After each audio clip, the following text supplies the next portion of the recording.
ലീഗിന്റെ മൂന്നാം സീറ്റ് എന്ന ആവശ്യം കോൺഗ്രസ് അംഗീകരിക്കില്ല. ഞായറാഴ്ച ലീഗുമായി ചർച്ച നടത്തുമെങ്കിലും ഇന്ത്യ മുന്നണി യോഗമുള്ളതിനാൽ പ്രധാന നേതാക്കൾ ആരൊക്കെ ചർച്ചയിലുണ്ടാകുമെന്നതിൽ വ്യക്തതയില്ല. നിലവിലെ രാഷ്ട്രീയ സാഹചര്യം ലീഗിനെ ബോധിപ്പിച്ച് ആവശ്യത്തിൽ നിന്ന് പിന്തിരിപ്പിക്കാനാണ് നീക്കം. ഇന്ത്യ മുന്നണി യോഗം നടക്കുന്നതിനാൽ ഞായറാഴ്ചത്തെ UDF ഏകോപന സമിതി യോഗം മാറ്റി. എന്നാൽ മൂന്നാം സീറ്റ് എന്ന ആവശ്യത്തിൽ ലീഗ് ഉറച്ചു നിൽക്കുന്ന സാഹചര്യത്തിൽ ലീഗുമായി ചർച്ച നടത്തും. അതേസമയം കോൺഗ്രസിലെ ഏതൊക്കെ പ്രധാനപ്പെട്ട നേതാക്കൾ ലീഗുമായുള്ള ചർച്ചയിൽ ഉണ്ടാകുമെന്നതിൽ വ്യക്തതയില്ല.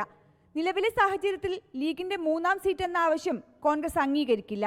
വിട്ടുകൊടുക്കാൻ കോൺഗ്രസിന്റെ കയ്യിൽ സീറ്റുമില്ല. ഇക്കാര്യം ലീഗ് നേതാക്കളെ വ്യക്തമായി കോൺഗ്രസ് അറിയിച്ചിട്ടുമുണ്ട്.